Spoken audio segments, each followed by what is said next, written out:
Her name was Gloria, and she was one of the most amazing working mothers I've ever met. She lived in an extremely remote village in the highlands of Peru, quite literally beyond the end of the road. She woke every morning at 4 a.m. to begin her daily work, to care for her kids, to work in the fields, and to pursue her own dream of launching a yogurt business. She was a mother of 5, and she was quite beautiful, even though her hard life was etched all across her young face. I immediately connected with her and with her 5-year-old daughter, Sarah, who was very much like my own daughter, timid at first, but bounding with energy and life. It struck me that even though Gloria and my life circumstances were radically different, we still were mothers, working mothers that connected for a brief moment in time. And even though her alarm clock goes off 2 hours before mine does every day, and that her idea of a really nice dinner consists of a guinea pig or 2, Gloria and I had a lot in common. And the most important commonality is that we are both mothers who desire the same things for our families, that we can raise our children to be healthy and successful, that we can nurture and provide for them financially along the way, and that we could pursue our own personal dreams in our own path. Nearly 14 years before meeting Gloria, I became something I'd aspired to since I was a young girl, a working woman. I was young, energetic, full of enthusiasm, and anxious to climb the corporate ladder, but truthfully naive in terms of the struggles I would face as a strong woman in the working world. Fast forward 6 years later, at a mere 26 years old, when I was presented a priceless opportunity to become the Vice President of Marketing and Communications for an international nonprofit serving some of the poorest people around the globe. Having studied abroad in college and traveled extensively around the globe from Japan to Australia to Albania and beyond, this was a match made in heaven for me. Little did I know at the time that this opportunity would open the door for me to one day meet Gloria. Professionally, this was a dream that came true much sooner than I had anticipated, but it also came at the exact time I was entering a brand new phase of my life, becoming a mom. A time when I would be forced to balance 2 very distinct worlds, my personal and professional life. I really had no idea how difficult it would actually be. Work-life balance has been debated for decades, yet it seems as though we're no closer to finding it.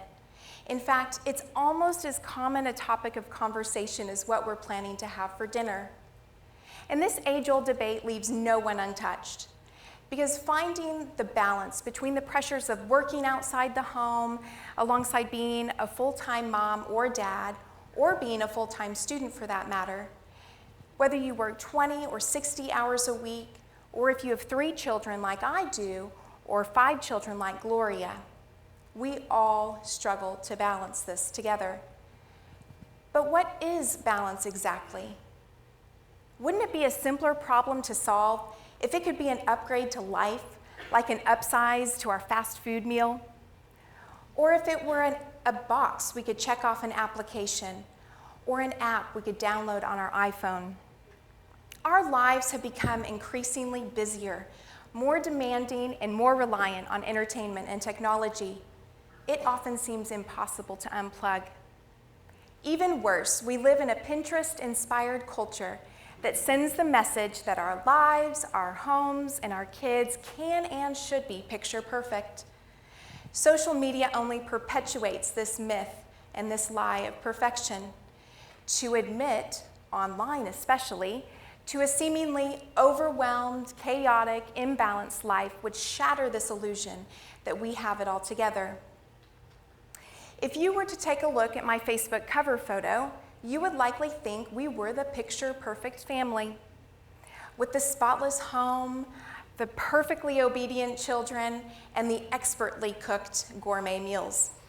But you would be ever so wrong, because the pictures that never make it public would look something like this.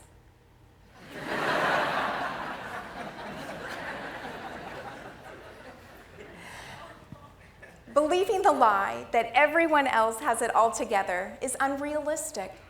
It also places unattainable expectations on ourselves, when we, as working moms especially, already have an expectation contrived in our own heads, largely put into place by society, by other women, and by our work. But more often than not, we're the ones that place that expectation and that pressure on ourselves. These two distinct worlds of personal and professional are not unlike the ones that Gloria and I, along with each of you here today, are forced to balance, begging me to answer the question, is work-life balance actually possible? And is it what we should be striving for? When I was given the chance to take the next step in my life professionally, I was 7 months pregnant. Pregnant with a child that I had waited for, in all honesty, for several years. Consequently, the job offer scared me to the core, and I was shocked to even be offered the job in the first place. Couldn't they see I was big and pregnant? And didn't they know that in just a matter of time, I would be taking maternity leave with absolutely no guarantee that I would be returning? Truthfully, the only reason I applied was not because I thought I would actually get the job, but because I never wanted to question and wonder, what if? You see, I was entering a brand new phase of my life, becoming a first-time mom, and to couple that with a demanding, high-level management position was almost more than I could envision. Working inspired me, gave me energy. I enjoyed it. But it seemed premature to make the decision to stay home before my son was born. So I negotiated. Yeah, I would take the job, but only if I was given the flexibility I needed to provide quality time to be there for my son and my family.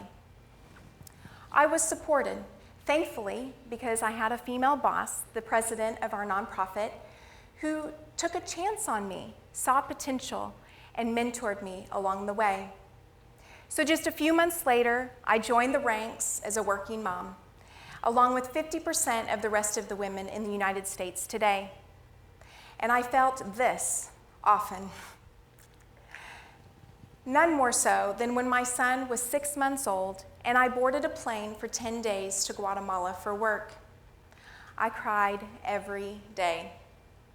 I wrote a letter to him every night, simply trying to convey my overflow of love for him, but seeking an outlet to balance the guilt that I was feeling. And this wouldn't be the last time that I battled guilt, and I still do today. I feel it every time I have to miss one of my kids' activities at school because of work obligations, or any time my son grabs me by the arm with my suitcase in tow and says, "Mom, why do you have to take another work trip?" And I feel it every time I have to send store-bought Valentines to my daughter's Valentine's party instead of handcrafted works of art. Work-life balance is a challenge. And over the years, as a working mom, I assumed I was completely alone in attempting to perfect this juggling act of keeping it all together. Most of my personal and professional friends either had no children or stayed at home. I felt alone and unsupported most of the time. I envied the stay-at-home moms who had their natural built-in support groups of other moms just like them that they could connect to regularly at play groups, Bible studies, and book clubs. I learned quickly, though, that working moms, on the other hand, are largely unsupported and in a league of their own and perceived as working out of selfish ambitions, and worse yet, for being viewed as allowing someone else to raise their children for them. In fact, formal support groups have never existed for working moms or dads, outside of maybe the occasional lunch or rant session with a friend. Over time, I have met one colleague or friend after another who've echoed these same frustrations and cast of judgments with me. They've said, being a working mom is extremely difficult, and I feel alone. I wish I had other moms to connect to who understood what I was going through. When my son was a toddler, I realized how valuable it would be to formally create some type of network for working moms. But as one child after another was added to our family and my personal and professional pursuits grew, that dream was never realized. Simply put, there was no time. It wasn't until I reached the absolute most demanding point of my career as the Vice President of Communications and Public Relations for Feed the Children, and at a point when I could barely squeeze in enough time or energy to organize my pantry, that I realized in order for me to be the wife, the mother, and the employee that I so wanted to be, I had to fulfill this dream. My spices and canned goods would have to wait. I knew that there were so many others who were struggling with the same balancing act as me, but the issue wasn't being talked about. I wanted to raise the issue to the forefront, to write about it, and to formally create that support network for working moms. This was truly my hello world moment, and this is how the concept for my book emerged. Using my marketing and public relations professional skills to pursue my personal dream, I began with a survey of other working moms from all around the United States.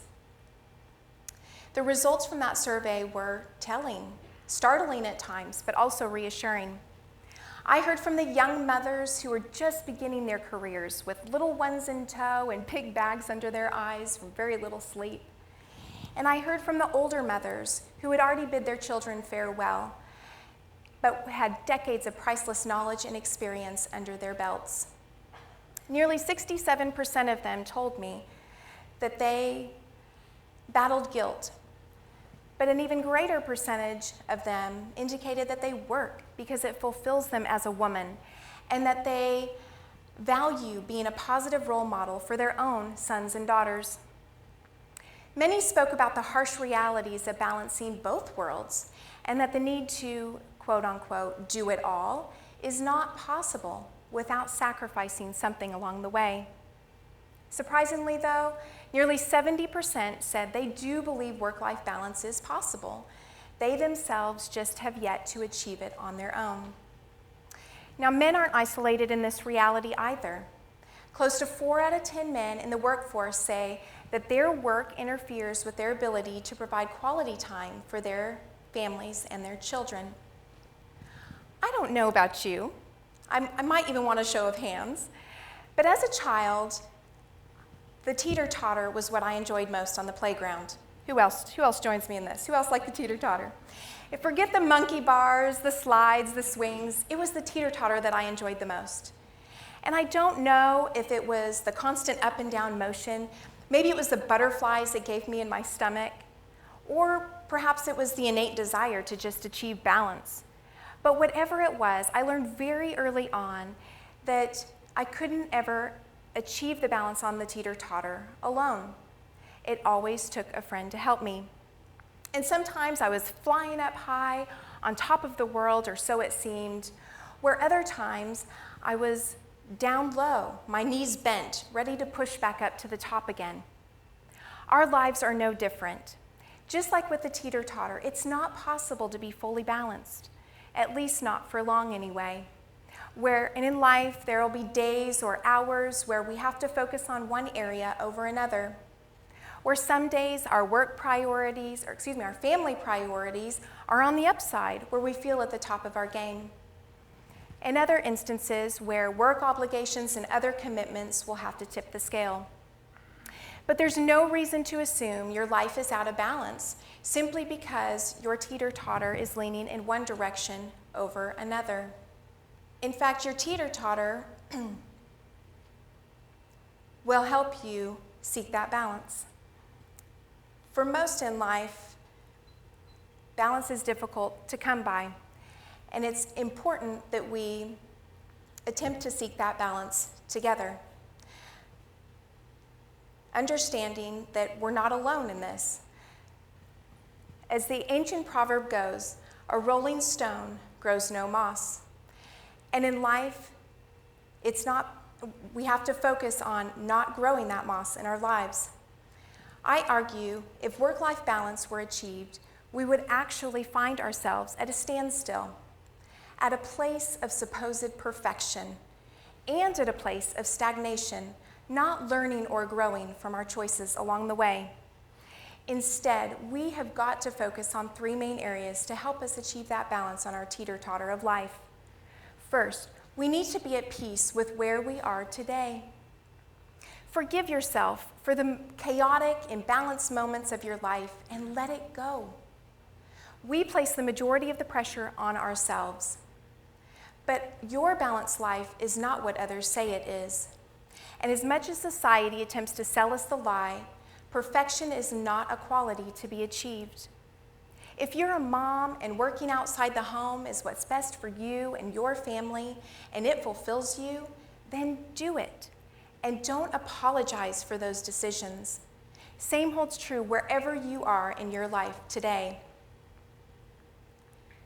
And realize that communicating to those that are closest to you is paramount to ensuring your priorities aren't lost along the way. And know that it's not possible to do it all. But one thing is certain. You can do and be so much more than you ever imagine is possible. Secondly, you've got to be all there.